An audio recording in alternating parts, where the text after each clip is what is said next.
Good morning everyone. Shrimati महोदय थापड़िया girls college Jaswant गढ़ के इस यूट्यूब चैनल में आप सभी का बहुत बहुत स्वागत है।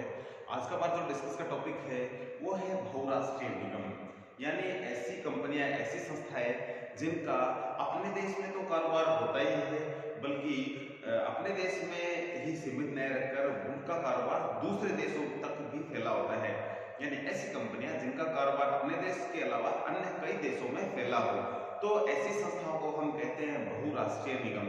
तो बहुराष्ट्रीय निगम की एक सिंपल सी परिभाषा है, जिसमें हमने कुछ एग्जांपल्स भी लिए हैं, जो कि भारत की भी ऐसी बहुत सारी कंपनियां हैं जो बहुराष्ट्रीय निगमों के रूप में काम कर रही है, तो कुछ विदेशी ऐसी बहुत सारी कंपनियां हैं जो बहुराष्ट्रीय निगमों के रूप में काम कर रही है और इंडिया में ये काम कर रही है, हमारे भारत में काम कर रही है।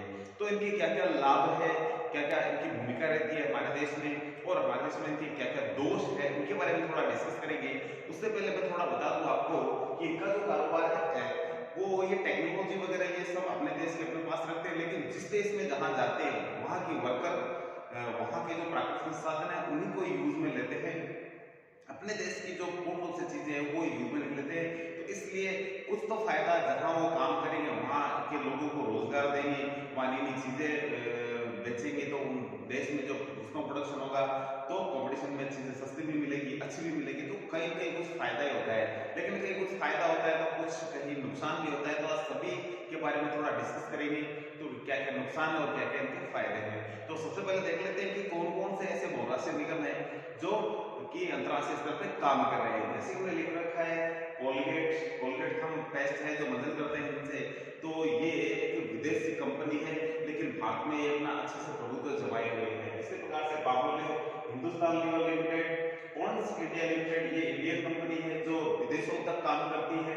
फिलिप्स है जो विदेशी कंपनी है, वारंटी, कोका कोला, गुडलक और मेरोलिक पेंट्स आदि कुछ ऐसे बहुराष्ट्रीय निगम है जो कि इनका कारोबार अपने देश तक ही सीमित नहीं है, अपने देश की सीमाओं से परे अन्य देशों तक इनका जो कारोबार फैला हुआ है। तो बात करते हैं इससे फायदा क्या होता है बहुराष्ट्रीय निगमों से, विशेष रूप से हम अपने देश के बात करते हुए हम बात करेंगे।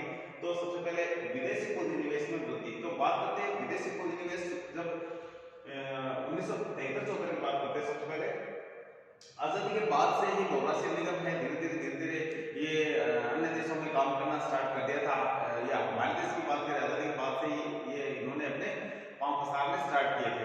लेकिन हमारे पास जो आंकड़ा है वो कुछ 1973-74 का है, जिसमें दिखाया गया है कि 315.5 करोड़ रुपए का जो पूंजी निवेश हमारे देश में उस टाइम था। उसके बाद 1985 में 6,355 करोड़ का हमारे देश में पूंजी निवेश और हुआ, और 2005 में बहुत बड़ा आंकड़ा है वो है 12,147 मिलियन डॉलर में है। तो ये बहुत बड़ी राशि हो जाती है जो हमारे देश में। इसके अलावा 2014 का आंकड़ा है, इसमें 44,877 मिलियन डॉलर है जो कि हमारे देश में ये निवेश हुआ है। तो इस तरीके से इन बहुराष्ट्रीय निगमों के माध्यम से हमारे देश में बड़ी मात्रा में निवेश हुआ है। इसका हमारे देश को बड़ी मात्रा में फायदा भी मिला है, क्योंकि एक तो बड़ी मात्रा में प्रोडक्शन से एक तो चीजें सस्ती मिली है देश में रहने वाले लोगों को, और कंपटीशन में अच्छी चीजें भी मिली है। ठीक है, तो ये कुछ एक फायदे हुए हैं। और इसके अलावा जो और भी बहुत सारे टॉपिक है उनपे वन बाय वन डिस्कस करते हैं। नेक्स्ट हमारा टॉपिक है वो है जोखिम उठाने की भूमिका।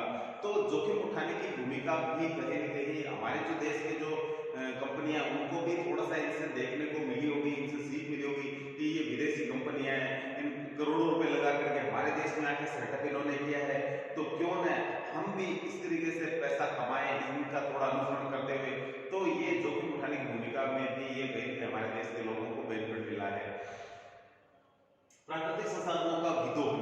तो प्राकृतिक संसाधनों का मतलब ये बहुराष्ट्रीय निगम जहां भी जाते हैं वहां से ही कच्चा माल लेते हैं और वहीं पर ही उसको सेल करते हैं, बेचते हैं। बस टेक्नोलॉजी इनकी खुद की होती है और कारीगर कर्मचारी ये लगभग सारे उसी देश से लेते हैं। तो ये उस देश के जो प्राकृतिक संसाधन है उनका अच्छे से विदोहन भी होता है, इससे इनकम का एक रास्ता भी बनता है सरकार के पास, और देश में रहने वाले लोगों की भी अच्छी आय होती है, रोजगार भी मिलता है। आधारभूत क्षेत्रों का विकास। तो इसमें एक छोटा सा हमने एग्जांपल लिया है कि आधारभूत हमारे जो संरचना के जो क्षेत्र है, जैसे कि शिक्षा, चिकित्सा, बिजली, पानी, उद्योग वगैरह है, इनमें बहुत सारे चीजें हैं। तो लेकिन एक सिंपल सा एग्जांपल है अपने विद्युत का। विद्युत में एनरॉन कंपनी है जो इसका एग्जांपल है कि ये बहुत एक बहुराष्ट्रीय निगम ही है जो हमारे देश में अच्छे से काम कर रहा है और एक बहुत ही सुदृढ़ तरीके से काम कर रही है काफी टाइम से। तो ये हमारा आधारभूत संरचना है, इसके विकास में, इसको आगे बढ़ाने में जो इसने अपनी अहम भूमिका निभाई है। रोजगार एवं आय में वृद्धि, तो हमने बात करी कि ये जिससे जो राष्ट्रीय निगम है किसी भी देश में जाके सेटअप होता है इनका, तो ये वहां पे बड़ी मात्रा में वहां के लोगों को रोजगार देते हैं। रोजगार देंगे तो लोगों की आय में भी वृद्धि होगी। केवल लोगों की आय में वृद्धि नहीं होती है, जबकि हमारे देश की आय में भी वृद्धि है, क्योंकि देश को टैक्स का फायदा मिलता है। ठीक है, तो इस तरीके से आय में वृद्धि हो जाती है। विपणन में भूमिका, तो विपणन का मतलब ये होता है, विपणन का मतलब होता है बेचने के लिए समस्त प्रकार के किए गए प्रयास। तो बेचने के लिए बहुत सारे प्रयास किए जाते हैं, उन सभी को विपणन में शामिल कर लेते हैं। तो बहुराष्ट्रीय जो कंपनियां, अंतरराष्ट्रीय स्तर पे जो कंपनियां हैं, इनकी जो मार्केटिंग है, अंग्रेजी में विपणन को मार्केटिंग बोलते हैं, तो ये जो मार्केटिंग है इनकी वो बहुत ही सुदृढ़ होती है, और उस मार्केटिंग को हमारी जो भारतीय कंपनियां वो भी सीख रही है कि ये कंपनियां किस तरीके से विपणन करती है, मार्केटिंग करती है, भंडारण कैसे करती है, स्टॉक कैसे करती है, किस तरीके से किस समय में निकालती है, परिवहन लागत किस तरीके से एडजस्ट करती है। बहुत सारी चीजें हैं जो भारतीय कंपनियां हैं जो इनका अनुसरण करके सीख रही है और सीखा भी है। तो विपणन में, मार्केटिंग में भी इनकी एक अच्छी भूमिका रही है, जिससे कि हमारे देश की जो कंपनियां उनको बेनिफिट मिला है। तकनीकी ज्ञान एवं प्रशिक्षण में भूमिका, तो ये कंपनियां हैं जो ये तकनीकी ज्ञान, मैंने अभी आपको बताया कि ये विदेशी कंपनियां हैं, ये तकनीकी ज्ञान ये खुद का इनका, बाकी कच्चा माल, लेबर वगैरह ये संसाधन है जो सारे किसी भी देश में सेटअप होगा वहीं पे यूज लेंगे, लेकिन ये जहां आते हैं वहां के लोगों को भी तकनीकी ज्ञान देते हैं, जिससे कि वहां पर भी इस प्रकार की जो तकनीकें हैं जो लोगों को पता चल सके। ठीक है, और लोगों को अवेयरनेस या लोगों का इनका मतलब है जो कौशल, जो क्षमता है, कौशल विकास वो भी हो सके। फॉर एग्जाम्पल, जैसे मान लो एक कंपनी है, विदेशी कंपनी हमारे इंडिया में आती है, उसने मैनेजर यहाँ का नियुक्त किया हुआ है, ठीक है, जो कि लेबर को और वर्कर को अच्छे से कंट्रोल कर रहा है, लेकिन उसको मैनेजमेंट की जो ट्रेनिंग है वो खुद देते हैं, ठीक है, अपने देश के लेवल की। तो इस तरीके से हमारे देश का वो व्यक्ति है, मैनेजमेंट की अच्छे से ट्रेनिंग ले लेगा और अपने देश में, सपोज कीजिए वो अभी तो इस कंपनी में, लेकिन भारत में अन्य किसी कंपनी में जाएगा, तो वो चीजें जो उसने सीखी थी अपने अन्य देश में अन्य लोगों को भी सिखाएगा, बताएगा। तो इस तरीके से हमारे देश में जो तकनीकी और कौशल विकास है वो भी आगे बढ़ेगा। तो इस तरीके से कंपनियां प्रशिक्षण भी देती है अपने कर्मचारियों को, जो कि अपने देश में जो सीख करके आते हैं या अपने देश की जो टेक्नोलॉजी है उसको कहीं के आगे ये प्रसारित नहीं करते, जिसका बेनिफिट है जो हम ले सकते हैं। नेक्स्ट यदि बात करें निर्यातों को बढ़ावा, तो देश में जब बड़ी मात्रा में प्रोडक्शन होगा तो जो ये बहुराष्ट्रीय निगम होते हैं ये तो है नहीं कि केवल किसी देश में माल बेचेंगे, ये यहाँ से एक देश से दूसरे देश में भी बेच सकते हैं।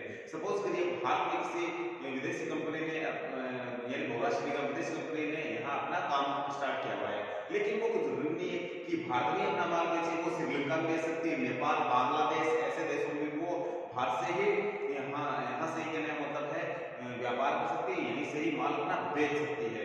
तो कहने का मतलब ये हुआ कि निर्यात बढ़ेगी, लेकिन वो भारत से होकर जाएगी तो भारत को कस्टम का उनका फायदा मिलेगा। तो कहने का मतलब है कि हमारे देश का निर्यात बढ़ने से कुछ न कुछ बेनिफिट मिलना है।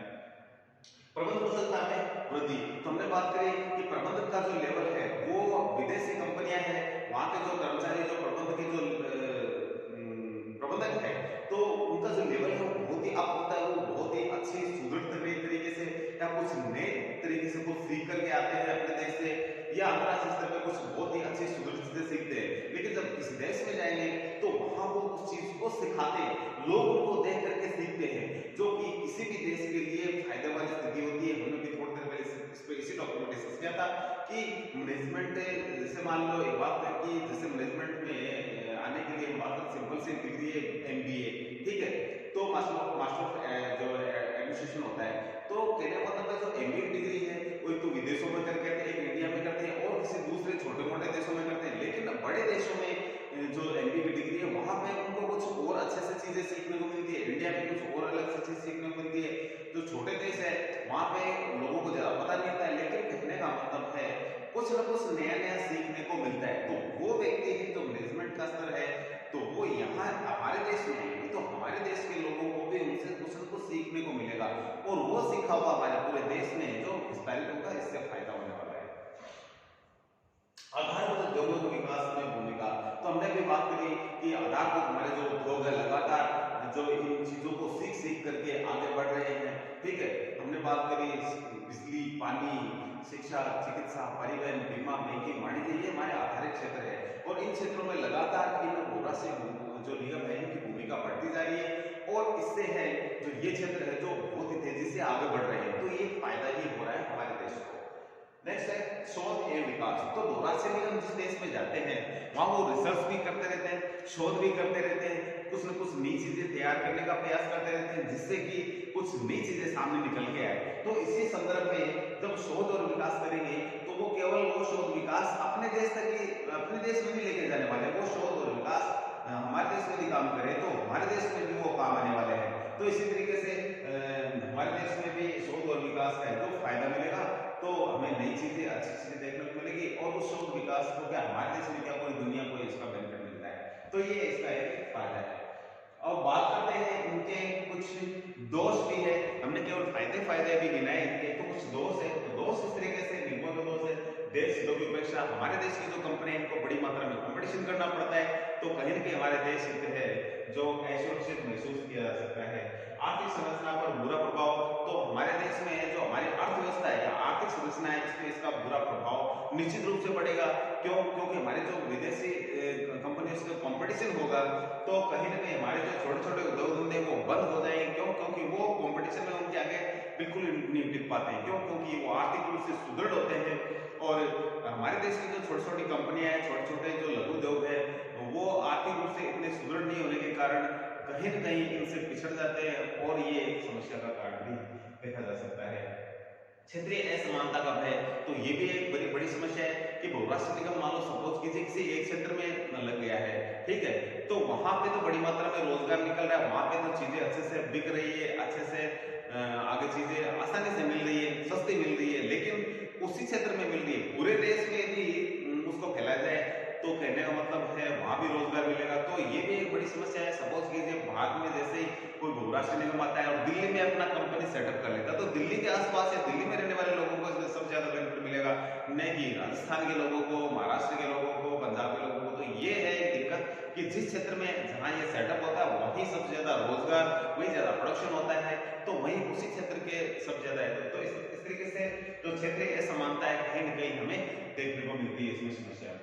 पुरानी प्रौद्योगिकी का प्रयोग एक बड़ी समस्या और है। बहुराष्ट्रीय निगम होते हैं तो ये क्या करते हैं, बड़ी बड़ी कंपनियां हैं तो क्या करती है, पहले वो किसी ऐसे देश का सिलेक्शन करती है जहां अभी भी लोग पुराने टेक्नोलॉजी से काम कर रहे हैं। तो ये जो नई कंपनियां जाती है वहां जाकर के अपनी पुराने वाली टेक्नोलॉजी का ही प्रयोग करती है जो कि उन देशों के लिए तो नई होती है, ठीक है। जैसे कि बात करें कि कोई एक बड़ी कंपनी है, ठीक है, जो अच्छे समृद्धशाली देश की कंपनी है जो जाके और किसी अफ्रीकन देश में जाती है, वहां अभी भी जैसे मोबाइल की बात कर रहे हैं 2G से काम लिया जा रहा है तो वहां वो क्या करती है 3G का प्रयोग कर रही है। तो 2G वाला वहां जो नेटवर्क है वो 3G में बदलेगा तो उनको तो लगेगा नहीं बहुत अच्छा काम हो गया, लेकिन आज दुनिया 5G में चल रही है, 5G का जमाना आ चुका है। तो कहने का मतलब ये हुआ कि जो बहुराष्ट्रीय निगम है उन लोगों का तो शोषण नहीं कर रहे हैं जो कि 3G का लगभग उपयोग अब बंद हो गया है, लेकिन जहां पे 2G की व्यवस्था है वहां 3G आना भी एक अच्छी बात है। लेकिन कहीं न कहीं पुराने टेक्नोलॉजी को ही ये लोग क्या है बेचते हैं और उससे पैसा कमाते हैं। तो ये एक समस्या का कारण भी है। कीमत निर्धारण में दोष, ये एक बड़ी समस्या है कि ये जो कंपनियां हैं ये जो भी चीजें तैयार करती है तो उनमें जो कीमतें अपनी रेट तय करती है, जो भी वस्तुएं चीज बनाती है उनकी जो रेट तय करती है उसमें कहीं न कहीं दोष दिखाई देता है। किस तरीके से दिखाई देता है कि ये क्या करती है, भारतीय कंपनियों से कंपटीशन करने के लिए अपनी जो रेट्स है वो कम रखती है वस्तुओं की, जिससे कि इनका माल बड़ी मात्रा में बिकना स्टार्ट हो जाता है। तो इस तरीके से कंपटीशन में भारतीय कंपनियों को बड़ा लॉस होने का खतरा रहता है।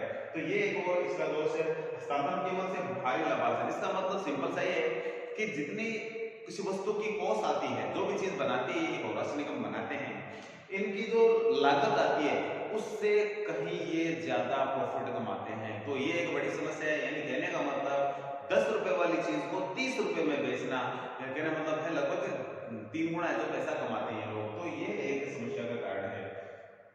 तो ये जो प्रॉफिट है अपने देश में लेके जाएगी सारा। राजनीतिक हस्तक्षेप, ये एक समस्या है कि इनमें जिन क्षेत्रों में ये सेटअप होते हैं वहां राजनीतिक हस्तक्षेप लगातार बना रहता है और प्रत्येक जो इस क्षेत्र में जहाँ सेटअप होते हैं वहां के जो राजनेता है वो कहीं न कहीं इनसे लाभान्वित होने का प्रयास करते हैं। तो ये लगातार ये भी एक परेशानी का कारण उत्पादक परिषद एवं उपभोक्ताओं को हानि। तो हम जानते हैं कि उत्पादक है जो प्रोडक्शन करने वाले लोग हैं, तो इनसे कंपटीशन मिलता है। कृषक है, किसान है, इनको भी लॉस होता है। क्यों? क्योंकि ये बहुत सस्ते में माल खरीदना चाहते हैं, तो सस्ते में माल बेचना पड़ता है कंपटीशन में जो किसानों को। और उपभोक्ताओं को हानि इस चीज की होती है क्योंकि बहुत ही कम लागत में बड़ी मात्रा में जो चीजें, सॉरी ये इसका मतलब ये है कि बहुत ही कम कीमत वाली चीजें ऊंची कीमतों में बेची जा रही है। तो ये कहीं ना कहीं दिक्कत का मामला आ जाता है। मौद्रिक दोष ये है कि किसी दूसरे देश में जाते हैं तो वहां की करेंसी में लेन देन होता है। यदि किसी देश की करेंसी दूसरे देश की करेंसी का जो रेशियो है, ठीक है, जो एक्सचेंज रेट है, वो उसमें यदि बड़ा अंतर है तो फिर जो बहुराष्ट्रीय निगम वाली जो कंपनी है बहुत बड़ा लाभ उठाती है, उसमें उसका भी लाभ उठाती है, चीजों का तो लाभ उठाती है, साथ में उस चीज का भी लाभ उठाती है। लाभ भाई गमन जितना भी प्रॉफिट होता है ये सारे सारे अपने देश में लेके जाते हैं, इनकम हुई है तो वो हमारा तो पैसा है दूसरे देशों में जा रहा है, भारतीय संस्कृति पर आक्रमण। तो ये एक बड़ी समस्या है कि जो विदेशी कंपनियां हैं ये कहीं ना कहीं अपनी संस्कृति हमारे देश में भी छोड़कर जाते हैं। तो हमारे जो युवा है आज इनकी संस्कृति को अपनाने की ओर अग्रसर होने लगे हैं।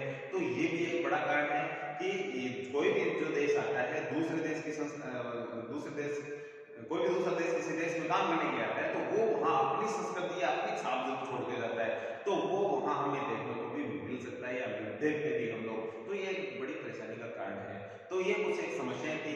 तो आज के वीडियो में इतना ही, मिलते हैं नेक्स्ट वीडियो में। तब तक के लिए धन्यवाद। मेरे वीडियो को लाइक कीजिए, शेयर कीजिए, यदि चैनल को सब्सक्राइब नहीं किया है